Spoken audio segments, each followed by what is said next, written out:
Kirby is weird.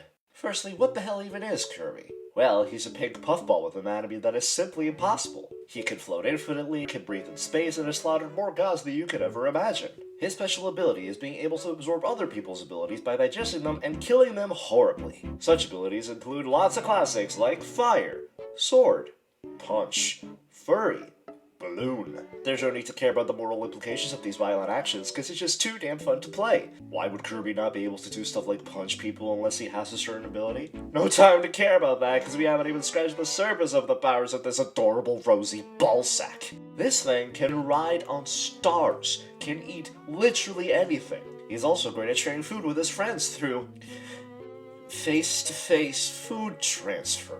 God, it literally pained me to say that line. And also he can apparently clone himself, because why not? You know, that actually made me think of something.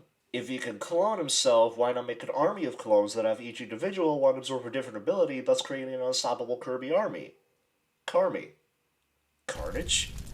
You know what, that's actually not a bad idea. Squeeze me for a moment, I'll be right back. Hi, I'm back. Sorry about that, I had to test some stuff out. I went through so much pain, but I got something out of it. Guys, come on out. Why are we here again? Life's a pointless pit of agony as it is. Oh, what makes you say that? Life is wonderful. It has bagels. Yeah, for some reason my cloning ray only allowed the creation of 2 clones, don't worry about it. And I ended up getting a hillbilly and a Darkiplier OC out of it. How edgy? For your information, edgy is a very offensive term for my people. What do you mean? You got lots of edges on you. You're not a circle. Are you? Alright, look, I see now that this was probably a huge mistake, but what say we do the rest of this Kirby video together? Sounds good to me. Awful idea. Glad you're so excited. Now let this video commence with the epic trio of Dan Doof, Dan Dark, and Dandruff. What were we talking about? Oh right, the Orb of Calamity. You'd never even guess that this pink puffy piece of shit is actually the reincarnation of a god.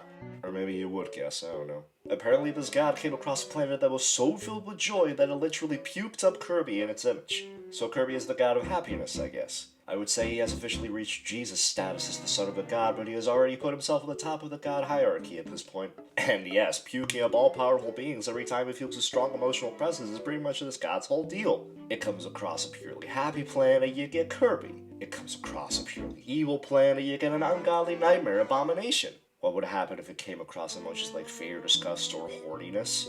What would happen if it came across a planet that was a perfect 50-50 split of happy and evil, or any other mix-up of strong emotions? Don't give them ideas now. We already have enough slaughter spheres in our hands, we don't need more. Speaking of which, let's talk about the evil sphere now. Take it away, you gloomy goober.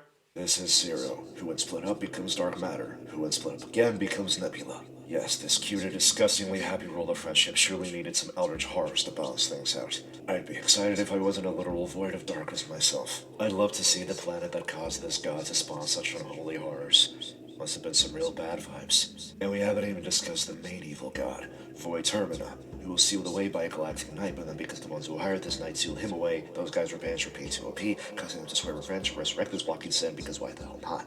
Did that make sense? I don't care either way. This isn't even the worst threat this cuddly cataclysm has faced. He's fought penguins, entire battleships, dark warriors from other dimensions, robots who threaten to mechanize his entire planet, a guy literally named Nightmare, and rats. There have also been several occasions where Kirby was tricked into handing over magic artifacts to give the receiver the powers of a god.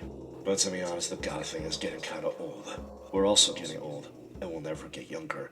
We're all destined to suffer through this mortal plane, unable to accept the fact that one day we will all die alone. But it's okay, because we got the power of friendship. There's no need to take action against evil forces that constantly threaten to end everything you hold dear, because if you didn't know, you could just make them your friend. Forgiveness is always an option, even when faced with the worst possible excuses for living organisms. So creatures made of pure evil, emotionless robots who threaten to mechanize everything and means to trick you into becoming an evil god so they can reign supreme, can all be given a second chance. And all these loathsome foes will instantly side with you and see the error of their ways as long as you give your best inspiring anime speech. I'm pretty sure if Hitler existed in this world, he'd be having a picnic with Kirby right now discussing possible new ways to style his mustache. And if these games could teach children anything, it's that if you violently consume your enemies, you'll immediately become the best of buds. That's how I got my first friend. He's not your friend. He's dead. You killed him. Nope, I ate Carl and puked him back out, and now he's my one true BFF. His name was Steve. Can you guys hurry it up over there?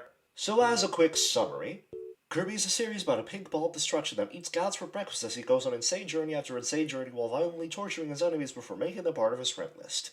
Did you get all that? Good. That was the simple stuff.